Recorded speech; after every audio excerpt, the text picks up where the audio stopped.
मुंबईमधल्या one कार्डच्या संदर्भात पुढच्या महिन्यामध्ये एक मोठा निर्णय होणार आहे अशी घोषणा मुख्यमंत्री फडणवीसांनी केली आहे। यासाठी रेल्वे मंत्र्यांनी सर्व प्रकारच्या मान्यता दिल्याचं सुद्धा फडणवीस म्हणाले। त्यामुळे मुंबईतील लोकल, बेस्ट बस, मेट्रो आणि मोनोरेल या सर्वांमध्ये एकाच कार्डनं प्रवास करणं शक्य होईल।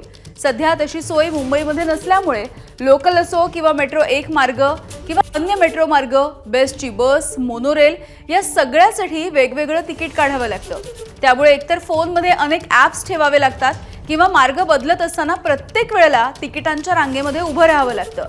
मात्र सर्व वाहतूक मार्गांसाठी एकच कार्ड आलं तर हा सगळा त्रास वाचणार आहे। मुंबई वन हे कार्ड लॉन्च करू, ज्याच्यामुळे एका कार्डवर म्हणजे एका तिकिटावर मुंबईची सबअर्बन रेल्वे, मुंबईची मेट्रो, मुंबईची मोनो, मुंबईचे बस, बेस्ट आणि मुंबईसोबत MMR रिजनलाही त्याच्यात इंटिग्रेट आम्ही करतोय। त्यामुळे MMR रिजनमधला जेवढा पब्लिक ट्रान्सपोर्ट आहे हा एका तिकिटावर, एका कार्डवर लोकांना त्याच्यात ट्रॅव्हल करता येईल। ABP माझा, उघडा डोळे बघा नीट।